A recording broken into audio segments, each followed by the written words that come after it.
கர்த்தருடைய பரிசுத்த நாமத்துக்கு மகிமை உண்டாவதாக. இந்த கால வேளையிலும் கர்த்தர் நம்மை ஆசீர்வதித்து வழி நடத்துவார் என்று நான் விசுவாசிக்கிறேன், நம்புகிறேன். கடந்த வாரத்திலே என்டரிங் த லேண்ட் யோசுவா புஸ்தகத்திலே நாம் தியானித்தோம். யோசுவாவின் புஸ்தகத்தை 3 பகுதிகளாக பிரித்து படிக்க முடியும். முதல் 5 அதிகாரங்கள் என்டரிங் த லேண்ட், 6ஆம் அதிகாரத்திலிருந்து 12ஆம் அதிகாரம் வரைக்கும் ஓவர் கம்மிங் த லேண்ட், 13ஆம் அதிகாரத்திலிருந்து 24ஆம் அதிகாரம் வரைக்கும் ஆக்குபையிங் த லேண்ட். இது இன்றைக்கு கர்த்தருக்கு சுத்தமானால் 2வது பகுதி ஓவர் கம்மிங் த லேண்ட். அதை குறித்து நாம் ஓரளவு கால அளவின்படி நாம் தியானிக்கலாம். நான் இந்த புஸ்தகத்தை சற்று ஆழ்ந்து தியானித்து படித்து கொண்டிருந்த பொழுது ஓவர் கம்மிங் த லேண்ட் என்று சொல்லும் பொழுது நாம் இருக்கிற இந்த பூமியை சற்று யோசித்து பாருங்கள். நாம் வசிக்கிற இந்த இடம் உலகத்திலே we have to overcome, சில காரியங்களை நாம் ஜெயிக்க வேண்டும். ஜெயித்து ஜெயம் எடுக்க வேண்டும். வேதத்தை படித்து ஜெயம் எடுப்பது, உபவாசம் எடுத்து ஜெபித்து ஜெயம் எடுப்பது,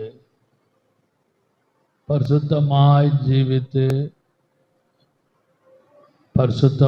ஜீவித்து ஜெயம் எடுப்பது, இப்படிப்பட்ட ஜெய ஜீவியங்கள் நமக்கு எத்தனையோ பாடங்களை ஆவிக்குரிய ஜீவியத்திலே கற்றுக் கொடுக்கிறது. ஆனால் தான் பவுல் சொல்லுகிறார், எனக்கு ஜெயம் கொடுக்கிற தேவனுக்கு ஸ்தோத்திரம் என்று அவர் சொல்லுகிறார்.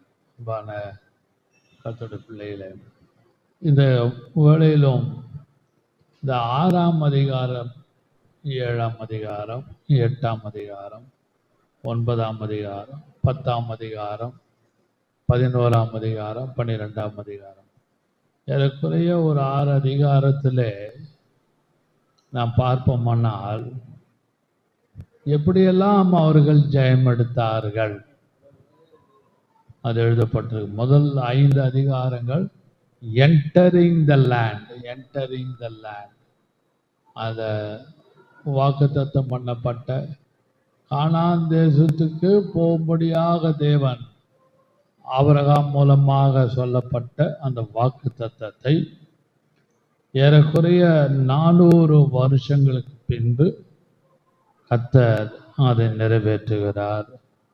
through Moses and Joshua. அன்பான கர்த்தருடைய பிள்ளைகளை கவனியுங்கள். இங்கே நான் முதலாவது சொல்வேனானால் 6ஆம் அதிகாரத்திலே ஓவர் கம்மிங் த லேண்ட் சொல்லும் பொழுது 6ஆம் அதிகாரம் முழுவதும் ஃபால் ஆஃப் ஜெரிகோ, எரிகோ அப்படியே தரமட்டமாகிறது. the fall of Jericho. அந்த சம்பவம் நமக்கு எல்லாம் தெரியும். எப்படியெல்லாம் கர்த்தர் அந்த எரிகோவின் கோட்டையை உடைத்தார், எப்படி அவர்கள் என்டர் பண்ணினார்கள், வேவு பார்க்கும்படியாக அவர்கள் உள்ளே சென்றது.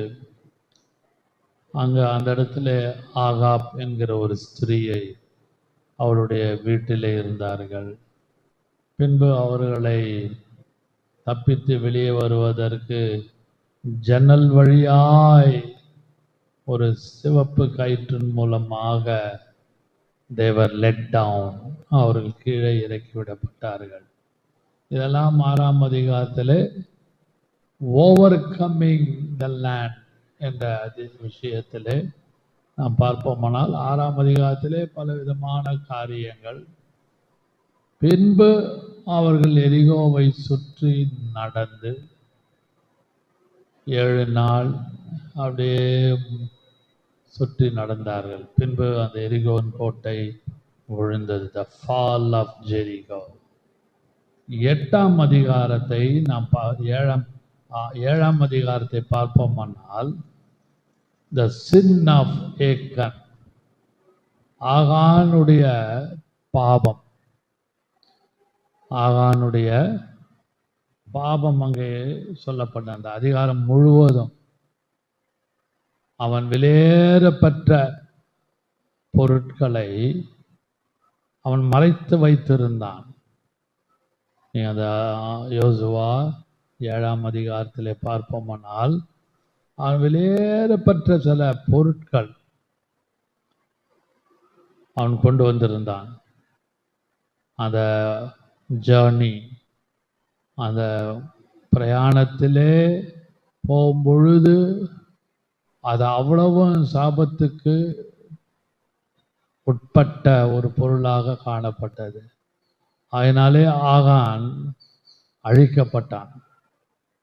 அதனால்தான் 7ஆம் அதிகாரம் முழுவதும் பார்த்தீங்கன்னா the sin of sins of the Achan, ஆகானுடைய பாவத்தை குறித்து வேண்டுமானால் அங்கே 1-2 வசனம் வாசிக்கலாம், முடியுமானால் தெரிந்தால் வாசிக்கலாம். அங்கே காணப்படுகிறது அவனுடைய பாவத்தை குறித்து ஆவியானவர் அழகாக எழுதி வைத்திருக்கிறார். அந்த அதிகாரத்திலே அவன்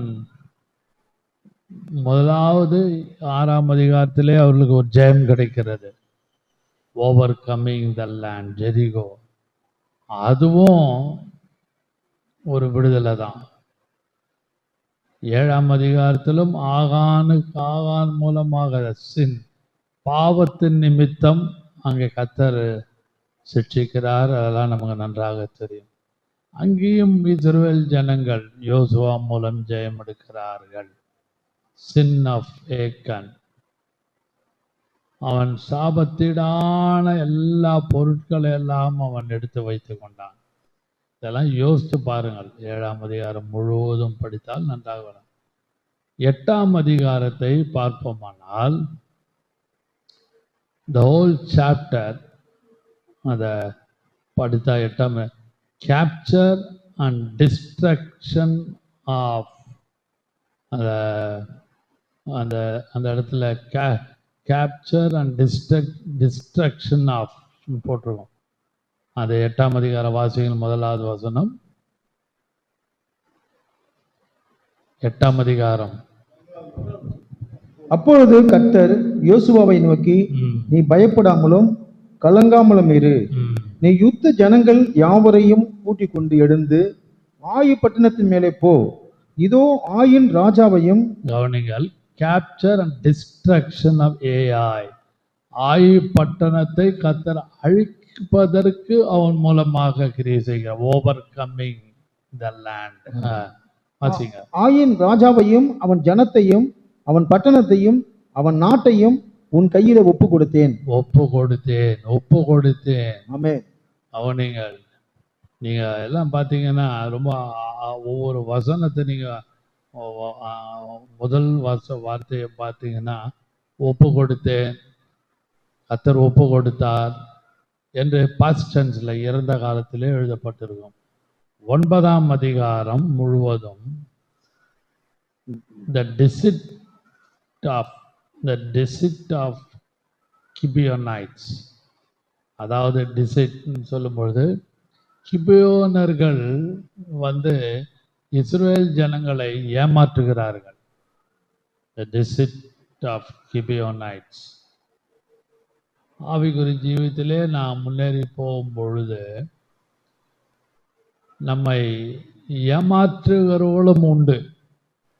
இந்த கிபியோனர்கள், இந்த கிபியோனர் இஸ்ரவேல் ஜனங்களை ஏமாத்துறாங்க. நீங்கள் எல்லாம் நல்லா படிச்சிங்கன்னா ரொம்ப ஆச்சரியமாக இருக்கும். நீங்கள் அந்த 9ஆம் அதிகாரத்தை நாம் பார்ப்போமானால் நீங்கள் 6ஆம் வசனம் வாசியுங்கள். 9ஆம் அதிகாரம் 6ஆம் வசனம். அவர்கள் கில்காலிலே இருக்கிற பாளையத்துக்கு யோசுவாவினிடத்துல போய் அவனையும் இஸ்ரவேல் மனுஷரையும் நோக்கி, நாங்கள் தூர தேசத்திலிருந்து வந்தவர்கள், எங்களோடு உடன்படிக்கை பண்ணுங்கள் என்றார்கள். எங்களோடு உடன்படிக்கை பண்ணுங்கள் என்றார்கள். என்றார்கள். அது மட்டுமல்லாமல் இன்னொரு சில வசனங்களை நாம் பார்ப்போமானால், அவர்கள் கொண்டு வந்த தேசத்திலே கொண்டு வந்த சில காரியங்கள், ஆகார விஷயம், இதெல்லாம் நாம் ரொம்ப ஆச்சரியமா இருக்கும். இப்படியும் ஜனங்கள் ஏமாற்றுவார்களா என்று நாம் பார்க்க முடியும். அந்த 13ஆம் வசனம் வாசிங்கள். 13. நாங்கள் இந்த திராட்சை துருத்திகளை நிரப்புகையிலே புதிதாய் இருந்தது, ஆனாலும் இதோ கிழிந்து போயிற்று. எங்கள் வஸ்திரங்களும் பாதரட்சைகளும் நெடுந்தூரமான பிரயாணத்தினாலே பழசாய் போயிற்று என்றார்கள். 12ஆம் வசனம். உங்களிடத்திலே நாங்கள் புறப்படுகிற அன்றே எங்கள் வழி பிரயாணத்துக்கு இந்த அப்பத்தை சுட சுட எங்கள் வீட்டிலிருந்து எடுத்து கொண்டு வந்தோம்.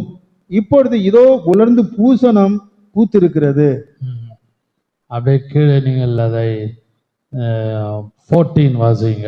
14. அப்பொழுது இஸ்ரவேலர் கர்த்தருடைய வாக்கை கேளாமல் அவர்களுடைய போஜன பதார்த்தத்திலே வாங்கி கொண்டார்கள். இஸ்ரவேல் ஏன் 2-3 வசனம் வாசிக்க சொன்னா, ஒவ்வொரு சாப்டர்ல சில விஷயங்களிலே அவர்கள் கீழ்ப்படியாமல் போனாலும் கர்த்தர் அவர்களுக்காக யுத்தம் பண்ணி ஒரு ஓவர் கமிங் லைஃப், ஒரு ஜெய ஜீவியத்தை கர்த்தர் கொடுக்கிறார். நீங்க அதை 14 வாசியுங்கள். 14ஆவது வசனம். அப்பொழுது இஸ்ரவேலர் கர்த்தருடைய வாக்கை கேளாமல் அவர்களுடைய போஜன பதார்த்தத்திலே சிறிது வாங்கி கொண்டார்கள். அவங்க போஜனம், அவங்களோடு எதுவுமே ஐக்கியம் வைக்க கூடாதுன்னு கர்த்தர் சொல்றாரு. ஆனாலும் அவன் போய் போஜன பதார்த்தத்தை வாங்கி கொண்டார்கள். 15 வாசிங்கள். யோசுவா அவர்களுடைய சமாதானம் பண்ணி அவர்களை உயிரோடு காப்பாற்றும் உடன்படிக்கையை அவர்களோடு பண்ணினான். அதற்காக சபையின் பிரபுகள் அவர்களுக்கு ஆணையிட்டு கொடுத்தார்கள். நீங்க எல்லாம் படிச்சீங்கன்னா ரொம்ப ஆச்சரியமா இருக்கும். சில எல்லாம் இப்படியும் ஒரு காரியங்கள் நடந்து ஒரு ஜெய ஜீவியத்தை கர்த்தர் அவர்கள் கொடுக்கிறார். ஆமென். அதெல்லாம் நீங்க ரொம்ப ஆழமான வார்த்தை. எல்லாவற்றையும் பிரித்து ஒவ்வொரு அதிகாரம் ஒவ்வொரு செய்தி.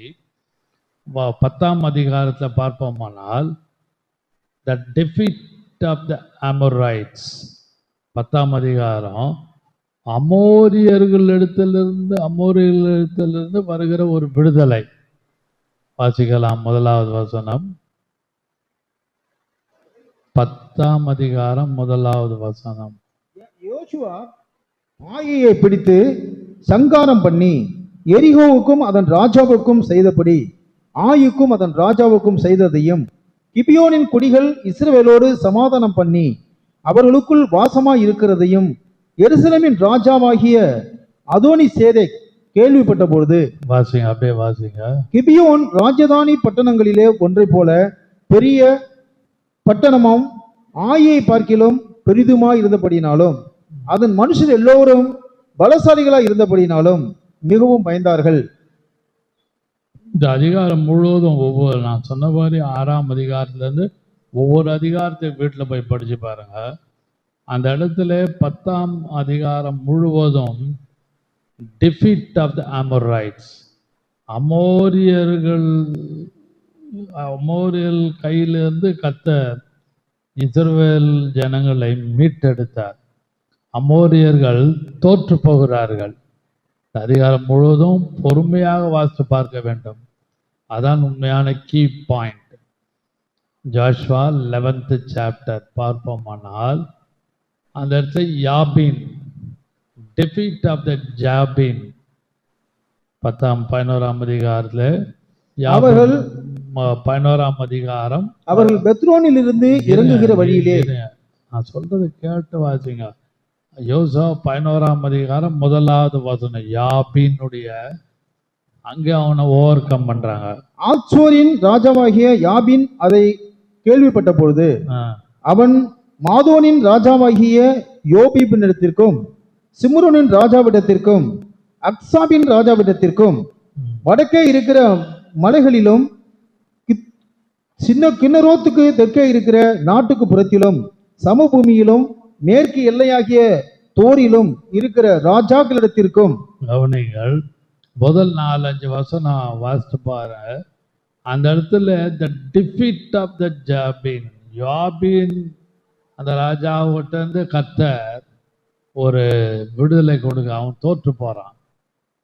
அங்கேயும் இஸ்ரவேல் ஜனங்களுக்கு ஒரு ஜெயம் கிடைக்கிறது. அதனால்தான் டிஃபீட் ஆஃப் த ஜாபின் என்று நான் சொல்லுகிறேன்.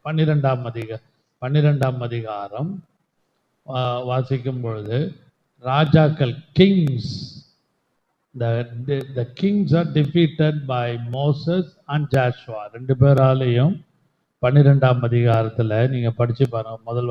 முதல் வசனம் வாசிங்கள். யோர்தானுக்கு அப்புறத்தில் சூரியன் உதயமாகிற திசையிலே அருணோன் ஆறு துவக்கி எர்மோன் மலை மட்டும் கிழக்கே சமபூமி எல்லாம் உள்ள ராஜாக்களை இஸ்ரவேல் புத்திரர் முறியடித்து. கவனிகள், 12ஆம் அதிகாரம் முழுவதும் பார்த்தீங்கன்னா மோசேயும் யோசுவாவும் சேர்ந்து முறியடிக்கிறதை நாம் படிக்க முடியும். இது அன்பான கர்த்தருடைய பிள்ளைகள் எல்லாம் ரொம்ப ஆழமான வார்த்தைகள். கர்த்தர் ஒவ்வொரு தேசத்தில் ஒவ்வொரு வழியா கொண்டு போறார். ஓவர் கம்மிங் த லேண்ட், இந்த பூமி முழுவதும் வித்தியாசப்பட்ட தேசங்கள் அடங்கின ஒரு பூலோகம். இந்த பூலோகத்திலே கர்த்தர் நம்மை ஒவ்வொரு தேசத்துக்கு அனுப்பலாம். ஒவ்வொரு தேசத்திலே நாம் குடியிருக்கலாம். ஒரு டிரான்ஸ்ஃபர் ஆகியோ அல்லது வயதான காலத்திலேயோ எங்கேயாவது போய் குடியிருக்கலாம். ஆனால் இஸ்ரேல் ஜனங்கள் எகிப்திலிருந்து கானான் தேசம் போகிற வரைக்கும் ஒவ்வொரு தேசமாக கடந்து போகிறார்கள். அதுபோல் இந்த பூமி முழுவதும் பார்ப்போமானால் பலவிதமான நேஷன்ஸ், தேசங்கள் அடங்கின ஒரு பூமி. இதில் ஒவ்வொரு இடத்துல ஒவ்வொரு விதமாக கர்த்தர் ஜனங்களுக்கு, விசுவாசிகளுக்கு, கர்த்தருடைய பிள்ளைகளுக்கு ஒரு ஓவர் கம்மிங் லைஃப் கொடுக்கிறார். அதான் என்னுடைய குறிப்பு இந்த காலை வேளையில். என்டரிங் த லேண்ட் முதல்ல 5 அதிகாரம், 6ஆம் அதிகாரத்திலிருந்து 12ஆம் அதிகாரம் வரைக்கும் படித்தா ஓவர் கம்மிங் த லேண்ட். அப்போ உலகத்திலே நாம் ஒவ்வொரு நாளும் நாம் ஜெயம் எடுக்க வேண்டும். நாம் அன்றாட வாழ்க்கையில வெளியே போகிறோம், வருகிறோம். இதெல்லாம் நீங்களும் நானும் நன்றாக யோசித்து பார்க்க வேண்டும். நான் இதை படித்து தியானித்து கொண்டிருந்த பொழுது அவர்கள் தேசம் விட்டு தேசம், அதுபோல ரட்சிக்கப்பட்ட கர்த்தருடைய பிள்ளைகள், அபிஷேகம் பண்ணப்பட்ட கர்த்தருடைய பிள்ளைகள் தாங்கள் ரிட்டையர் ஆகிற வரைக்கும் கவர்மெண்ட் ஜாபாக இருக்குமானால் அல்லது பிரைவேட் ஜாபோ அவளுடைய தங்களுடைய ஜீவி காலத்திலே இடம் விட்டு இடம் பெயர்ந்து போவார்கள். அங்கங்கே கவர்மெண்ட்டில் டிரான்ஸ்ஃபர் கிடைக்கும். இல்லைவட்டால் இவர்களே வாழ்வாதாரத்துக்கு கர்த்தருடைய பிள்ளைகளே நம்ம அங்கே போய் இருக்கலாம், நம்ம நார்த்தில் இருக்கலாம், சவுத்தில் இருக்கலாம், இங்கே போய் குடியிருக்கலாம், அங்கே கொஞ்சம் லேண்டு வாங்கி போட்டு அங்கே போய் குடியிருக்கலாம். எதையாவது கர்த்தருடைய பிள்ளைகள் செய்வார்கள். அதுபோல பூமியிலே கர்த்தர் நம்ம நடத்துகிற ஒவ்வொரு தேசம் முழுவதும் நமக்கு ஓவர் கம்மிங் லைஃப் கர்த்தர் கொடுக்க வேண்டும். நீங்களும் நானும் கர்த்தாவே எனக்கு ஜெயம் ஜீவியம் செய்ய கிருபை தாரும், எனக்கு ஜெயம் கொடுக்கிற தேவனுக்கு ஸ்தோத்திரம் என்று பவுல் சொல்லுகிறது போல நீங்களும் நானும் அன்றாட வாழ்க்கையில் கர்த்தாவே எனக்கு ஜெயத்தை கட்டளையிடும். என்னுடைய வீட்டிலும், நான் இருக்கிற வட்டாரத்திலும், தேசத்திலும், எல்லா இடங்களிலும் ஒரு ஜெய ஜீவியத்தை நீர் கட்டளையிடுவீராக என்று நாம் ஒவ்வொரு நாளும் கர்த்தரிடத்திலே நாம் கேட்க வேண்டும்.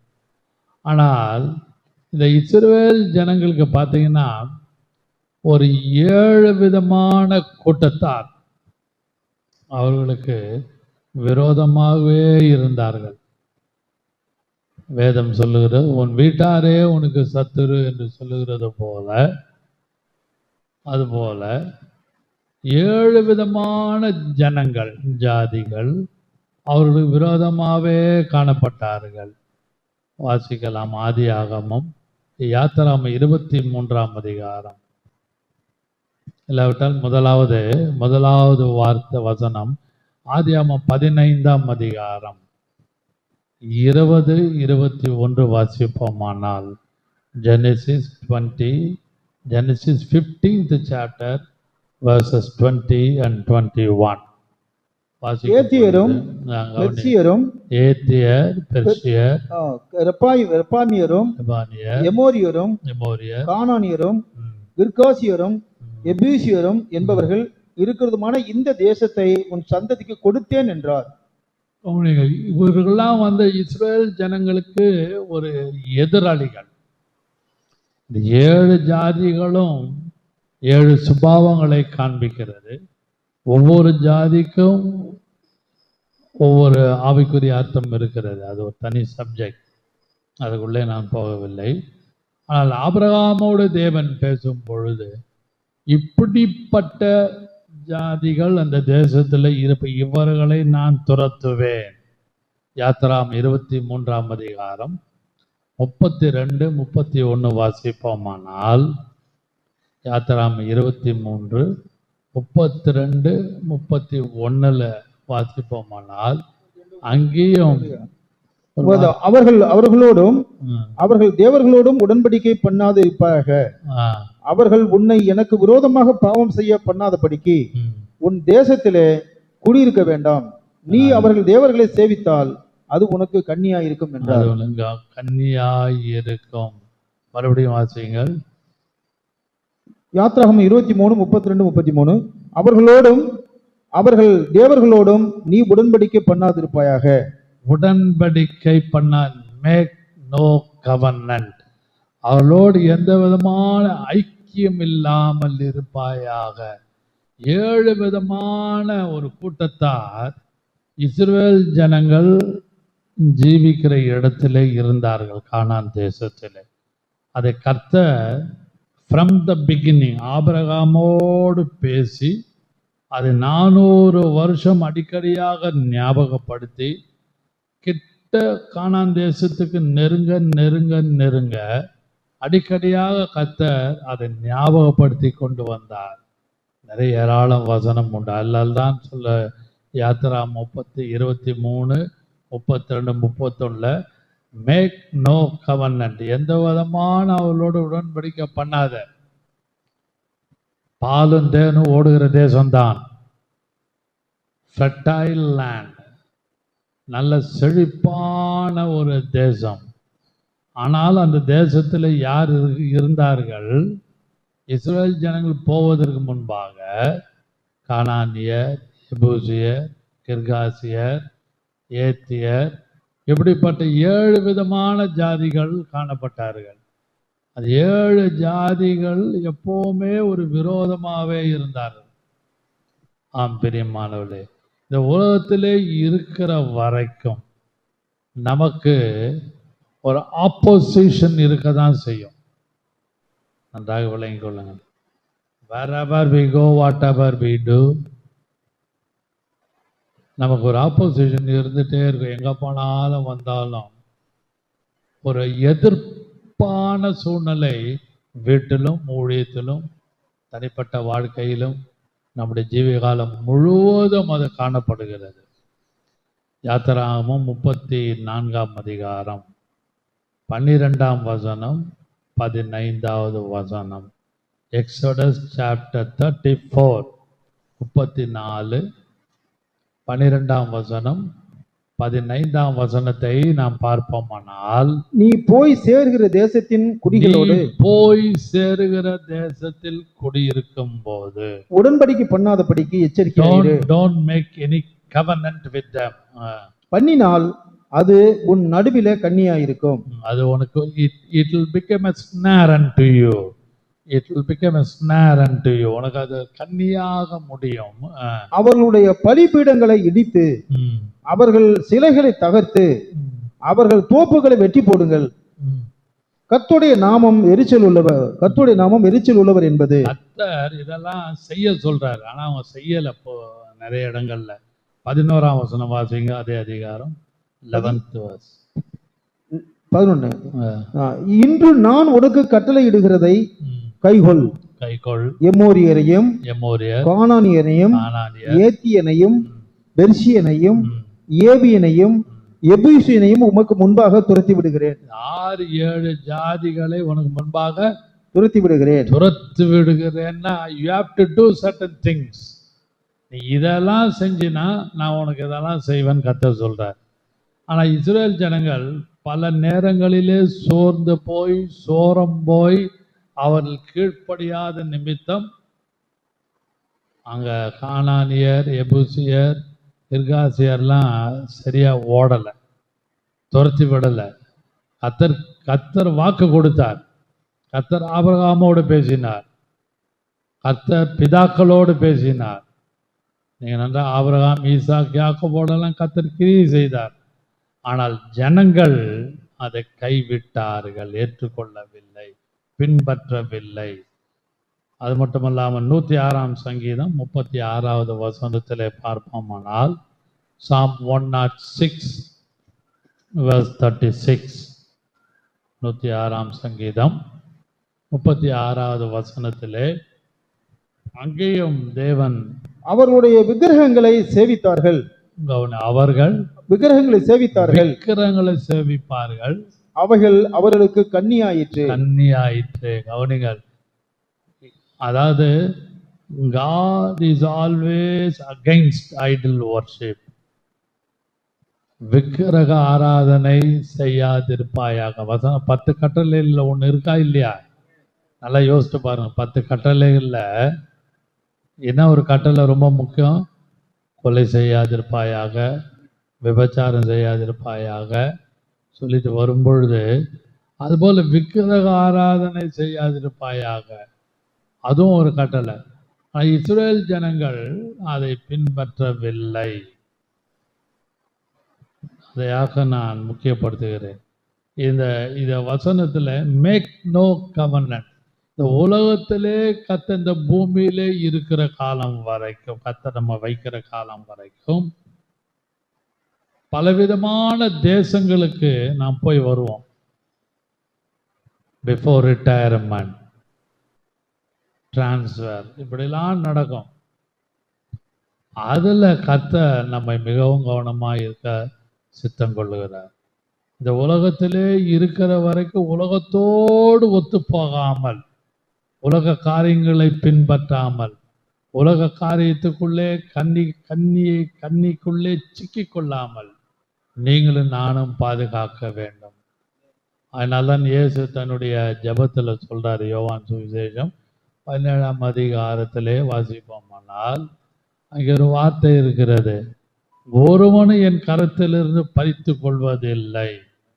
நான் உலகத்தார் அல்லாதது போல நீங்களும் உலகத்தார் இல்லை. You are not of the world, I am not of the world, you are not of the world. நானும் உலகத்தான் அல்ல, நீங்களும் உலகத்தான் அல்ல. அன்பான கர்த்தருடைய பிள்ளைகளே, கமிங் டு த பாயிண்ட், குறிப்புக்கு வருகிறேன். இந்த உலகத்திலே கர்த்தர் நம்மை வைக்கிற வரைக்கும் we are not of the world. நாம் உலகத்தார் அல்லாதவர்கள் போல நடப்பதற்கு கர்த்தருடைய கிருபை கேட்க வேண்டும். உள்ளான மனுஷன் பலப்பட வேண்டும், உள்ள மேல் சிந்தை பலப்பட வேண்டும், நம்முடைய ஆத்மா பலப்பட வேண்டும். இதெல்லாம் நானும் நன்றாக யோசிக்க வேண்டும். அன்பான விசுவாசிகளே, இந்த சப்ஜெக்ட் இந்த காலை வேளையிலே நான் முக்கியப்படுத்துகிற ஒரு வார்த்தை ஒன்று உண்டானால், இந்த முதல் 5ஆம் அதிகாரத்திலிருந்து 6ஆம் அதிகாரத்திலிருந்து 12ஆம் அதிகாரம் முழுவதும் ஒவ்வொரு சாப்டர், 6ஆம் அதிகாரம் 7ஆம் அதிகாரம் எல்லாம் பார்த்தீங்கன்னா how they overcame, எப்படியெல்லாம் ஜெயித்தார்கள்னு இருக்குது. நீங்கள் அந்த அதிகாரத்தில் உட்காந்து நிதானமாக படிச்சீங்கன்னா தெரியும். ஒன்னொன்னும் ஒரு மெசேஜ். 6ஆம் அதிகாரத்தை எப்படியெல்லாம் கர்த்தர் கிரியை செய்தார், அந்த ஃபால் ஆஃப் ஜெரிகோ, எப்படியெல்லாம் கர்த்தர் கிரியை செய்தார். இதெல்லாம் நாம் படித்து பார்க்கணும்.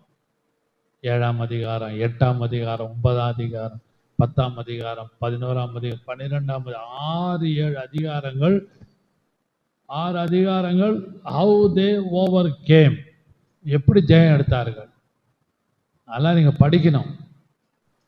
அந்த அந்த 6 அதிகாரமாக ஒரு அதிகாரம் முழுவதும் ஒரு சம்பவம், ஒரு கர்த்தருடைய செய்தி. இந்த ஃபால் ஆஃப் ஜெரிகோவே ஒரு 2 வாரம் பேசலாம். இதெல்லாம் கர்த்தர் அவர்களுக்கு சொல்லி கொடுத்தார்.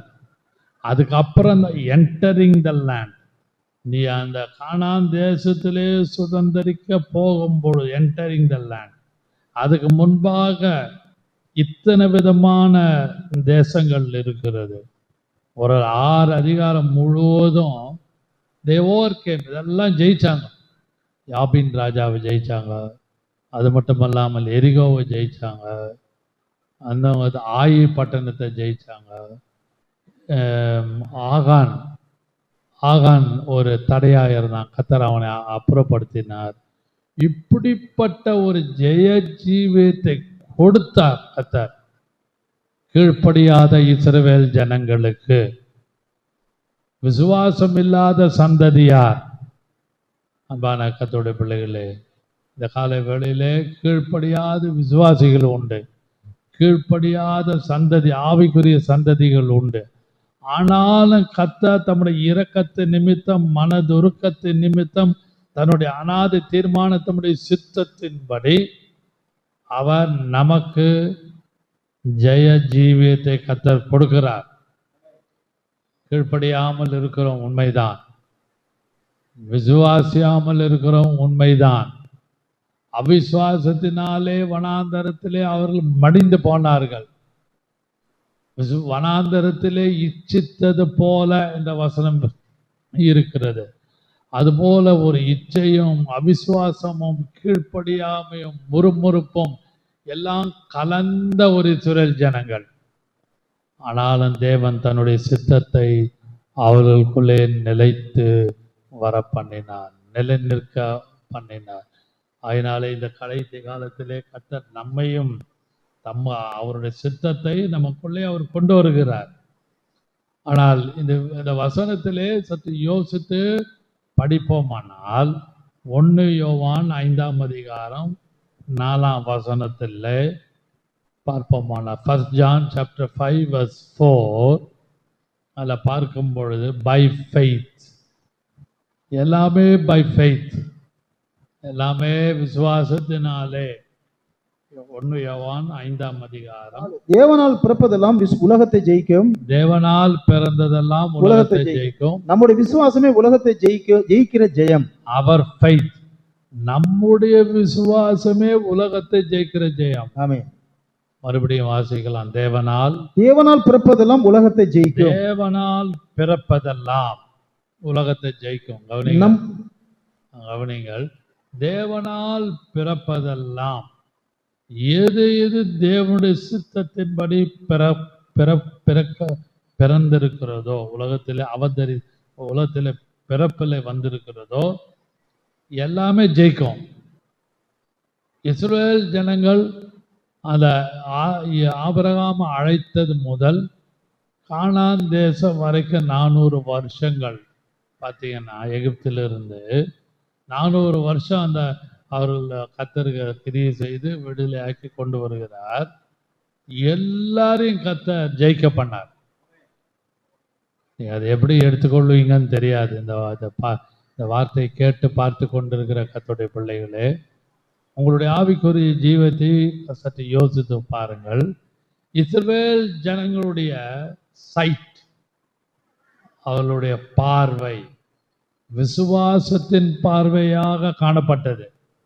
ரொம்ப முக்கியம். அது தேவனால் பிறந்தவன் உலகத்தை, வாசியங்கள் 1 யோவான் 5ஆம் அதிகாரம், தேவனால் பிறப்பதெல்லாம், தேவனால் பிறப்பதெல்லாம் உலகத்தை ஜெயிக்கும், உலகத்தை ஜெயிக்கும். நம்முடைய விசுவாசமே உலகத்தை ஜெயிக்கிற ஜெயம். நம்முடைய இஸ்ரவேல் ஜனங்களுடைய விசுவாசத்தின்படி அவர்களுக்கு ஜெய ஜீவியத்தை கொடுத்தார். அவர் வனாந்தரத்திலே சங்கரிக்கப்பட்டார்கள், வனாந்தரத்திலே முறுமுறுத்தார்கள், வனாந்தரத்திலே கீழ்ப்படியாமல் காணப்பட்டார்கள், வனாந்தரத்திலே மோசேக்கு ஆரோனுக்கு விரோதமாக எதிர்த்து நின்றார்கள். ஆனாலும் புதிய ஏற்பாட்டின் உள்ள வசனத்தின்படி 1 யோவான் 5ஆம் அதிகாரம் 4ஆம் வசனத்தின்படி தேவனால் பிறப்பதெல்லாம் உலகத்தை ஜெயிக்கும். உலகத்தை ஜெயிக்கும். அப்படியானால் நாம் தேவனால் பிறந்திருக்கிறோம். ரட்சிப்பின் அனுபவத்தின்படி, விசுவாசத்தின்படி ஞானஸ்நானம் எடுத்திருக்கிறோம், விசுவாசத்தின்படி ரட்சிக்கப்பட்டிருக்கிறோம், விசுவாசத்தின்படி பரிசுத்த ஜீவியம் செய்கிறோம், விசுவாசத்தின்படி பிரித்தெடுக்கப்பட்ட ஜீவியம் செய்கிறோம். இதன் மத்தியிலே தேவன் நம்மை ஜெய ஜீவியம் கொடுத்து கொண்டுதான் இருக்கிறார். கீழ்ப்படியில முறுமுறுக்கிறோம், கோவப்படுறோம், எரிச்சல் படுறோம், எழுத்து பேசுகிறோம், நமக்கு சில முரட்டாட்டமாக பதில் சொல்கிறோம், முரட்டாட்டமாக ஜீவிக்கிறோம். இதன் மத்தியிலே நீங்களும் நானும் தேவனால் பிறந்தவர்கள். ஆனால் கர்த்தருடைய தேவனுடைய சித்தத்தின்படி, கர்த்தருடைய கிருபையின்படி, அவருடைய இரக்கத்தின்படி நீங்களும் நானும் சங்கரிக்கப்படாமல், நாம் மடிந்து போகாமல், நாம் எந்த விதத்திலும் நாம் கைவிடப்படாமல் கர்த்தர் நம்மை பாதுகாத்து நடத்துகிறார். இதை 1 யோவான் 5:4 வாசனத்தின்படி நன்றாக பார்த்தீங்கன்னா, அவங்க விசுவாசத்தினால் அவங்களுடைய கண்கள், ஐ ஆஃப் ஃபெய்த், அந்த இஸ்ரவேல் ஜனங்களுடைய அந்த விசுவாச கண்களை முக்கியப்படுத்துகிறேன். அது மட்டுமல்லாமல் அவர்கள் ஓவர் த்ரூ ஆஃப் ஜெயன்ட்ஸ், ராட்சதர்களை அவர்களை முறியடித்தால் ஓவர் த்ரூ. அப்படியானால் வாசிக்கலாம். நம்பர்ஸ் என்னாகமம் 13ஆம் அதிகாரம் 33வது வசனம் பார்ப்போமானால், நம்பர் 13:33 ஜெயன்ட்ஸ், ராட்சதர்களை, அங்கே ராட்சதர் பிரவியான ஏனாக்கின் குமாரனாகிய ராட்சதரையும் கண்டோம். நாங்கள் எங்கள் பார்வைக்கு வெட்டுக்கிளியை போல இருந்தோம். கவனிங்கள், ராட்சதர்கள் கூட கர்த்தர் ஜெயிக்க பண்ணினார். They overcame the giants. Great cities, பெரிய பெரிய பட்டணங்களை ஜெயித்தார்கள். எரிகோ பட்டணம், ஒவ்வொரு பட்டணமா ஆயி பட்டணம், இப்படி பெரிய பெரிய பட்டணங்கள் எத்தனை இருக்கோ அத்தனையும் வனாந்தரத்திலே கர்த்தர் ஜெயம் கொடுத்தார். Great cities, over throw of giants, ராட்சதர்களை தூக்கி எறிந்தார்கள். அவர் பெரிய ராட்சல், நம்மலாம் அந்த ராட்சதர்கள் முன்பாக வெட்டுக்கிளி போல காணப்படுகிறோம் என்று அவர்கள் சொன்னாலும், கர்த்தர் அந்த ராட்சதர்களை கர்த்தர் ஒப்பு கொடுத்து ஜெயிக்க கர்த்தர் கிருபை செய்தார். அன்பான கர்த்தருடைய பிள்ளைகளே, ஓவர் கம்மிங் த லேண்ட் என்று சொல்லும் பொழுது அந்த வசனத்தை, அந்த வார்த்தையை நான் முக்கியப்படுத்துகிறேன். 6ஆம் அதிகாரத்திலிருந்து 12ஆம் அதிகாரம் முழுவதும் படித்து பாருங்க. தேவன் நல்ல ஜெயம் கொடுக்கிறார் ஒவ்வொரு தேசத்துல. இன்றைக்கு நம்மளுடைய அன்றாட வாழ்க்கையில் ஒவ்வொரு ஜெயம் கொடுக்கிறார். முரட்டாட்டம் உள்ள இஸ்ரவேலர்கள், கீழ்ப்படியாத இஸ்ரவேலர்கள், முறுமுறுக்கிற இஸ்ரவேலர்கள், மோசேக்கு ஆரோனுக்கு விரோதமாக எதிர்த்து நிற்கிற இஸ்ரவேலர்கள், இப்படிப்பட்ட குவாலிட்டி சுபாவமுடையவர்களுக்காக தேவன் தம்முடைய சித்தத்தின்படி, தீர்மானத்தின்படி, வாக்குத்தத்தத்தின்படி அவர்களுக்கு ஜெயத்தை கொடுத்து கானான் தேசத்திலே கொண்டு போய் விட்டார். அல்லேலூயா. நீங்களும் நானும் அதாவே அந்த கானான் தேசத்திலே போய் ஜெயிப்ப, இன்ப கானான் ஆகிய பரலோகத்திலே போய் சேருகிற வரைக்கும் முறுமுறுக்காமல், கீழ்ப்படியாமல், அதாவே கீழ்ப்படிதல் மனதோடு முறுமுறுக்காமல், பதறி பேசாமல், ஊழியக்காரர்கள் லீடர்ஷிப்புக்கு விரோதமாக இருக்காமல், அமைதியாக இருக்கும்படியான எண்ணத்தையும் இருதயத்திலும் சிந்தையிலும் கொடுத்து நம்மை பாதுகாத்து பரலோக இன்ப காணான் ஆகிய அந்த இடத்துல கர்த்தர் நம்மை கொண்டு போய் சேர்ப்பார் என்று நான் விசுவாசிக்கிறேன். அல்லேலூயா. இப்படிப்பட்ட காரியத்தை நீங்களும் நானும் நம்பி ஓவர் கமிங் த லேண்ட். நாம் ஜெயிக்க வேண்டும், நன்றாக ஜெயிக்க வேண்டும்.